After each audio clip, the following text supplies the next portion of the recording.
Hello, നമുക്കിന്നൊരു മീൻ കറി വെച്ചാലോ? സ്രാവാണേ മീനെ. ഞാൻ വെളിച്ചെണ്ണ ഒഴിച്ച് ഉലുവയിട്ട് ഇഞ്ചി വെളുത്തുള്ളി കറിവേപ്പില പച്ചമുളക് ഇതൊക്കെ ഇട്ട് നന്നായിട്ടൊന്ന് വഴറ്റുവാണേ. അത് കഴിഞ്ഞിട്ട് നമുക്ക് എരിവെള്ള മുളക് പൊടിയും കാശ്മീർ ചില്ലി ഞാൻ കുറച്ച് ചൂടുവെള്ളം ഒഴിച്ച് വെച്ചിട്ടുണ്ട്.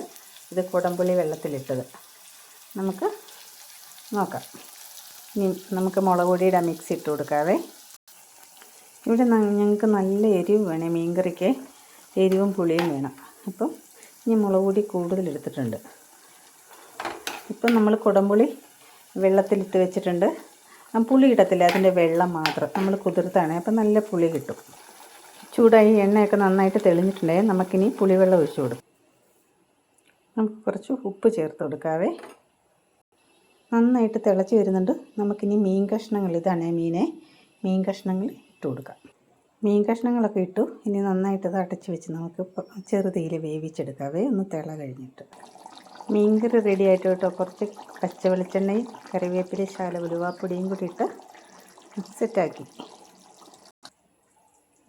മീൻ കറി റെഡിയായേ. കാണുമ്പോൾ ഒത്തിരി എരിവ് പോലെ തോന്നും. കാശ്മീർ ചില്ലിയാണ് കൂടുതലിട്ടേക്കുന്നത്. അപ്പം എരിവൊക്കെ പാകത്തിനേ ഉള്ളൂ. നല്ല ഉപ്പും പുളിയൊക്കെ ഇട്ട് നല്ല സ്രാവ് കറി. എല്ലാവരും ഇതുപോലെ ഒന്ന് ട്രൈ ചെയ്ത് നോക്കണേ. കറണ്ടില്ല.